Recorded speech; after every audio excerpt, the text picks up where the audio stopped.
Succes garantat la examenul de bacalaureat. Știi Matematica prezintă lecții de matematică pentru bacalaureat.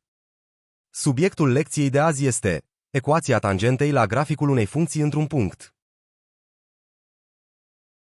Vă vom prezenta toate situațiile posibile de exerciții care se referă la această temă.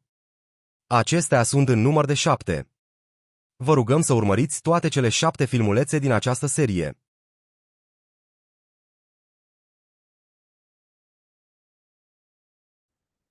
Scrieți ecuația tangentei la graficul funcției f de x este egal cu 8 logaritm natural de x minus x la 2, în punctul de abscisă x0 egal cu 1.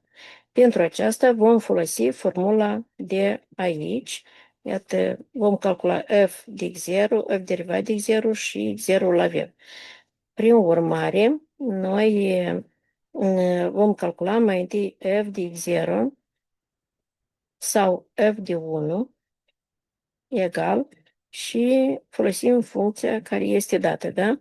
Adică va fi 8 logaritm natural din 1 minus 1 la puterea a doua, logaritm natural din 1, asta este 0, deci va fi 8 înmulțit cu 0 minus 1 și egal cu minus 1. Apoi calculăm f derivat de x0, care va fi f derivat de 1. Pentru aceasta vom calcula derivata acestei funcții. Adică f derivat de x va fi egal, ne uităm derivata la logaritm, iată este aici formula, va fi 8 pe x și minus 2x. Acum revenim mai sus, calculăm f derivat de 1, va fi 8 pe 1 minus 2 de mulțit cu 1 și este egal cu 6. Deci înlocuim în formula de aici. Va fi y egal cu minus 1 plus 6 de mulțit cu x minus 1.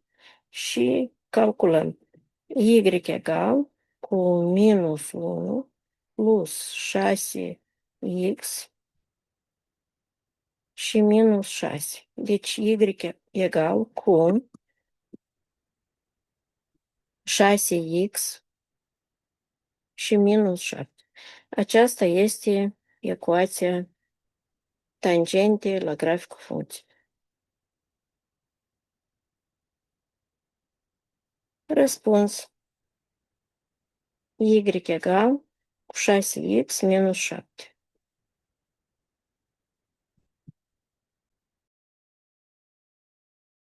Vă mulțumim pentru participare. Like, subscribe, follow dacă ți-a plăcut și dorești să mai primești și alte lecții de matematică pentru examene. Așteptăm sugestiile dumneavoastră cu privire la alte subiecte la care doriți lecții de matematică.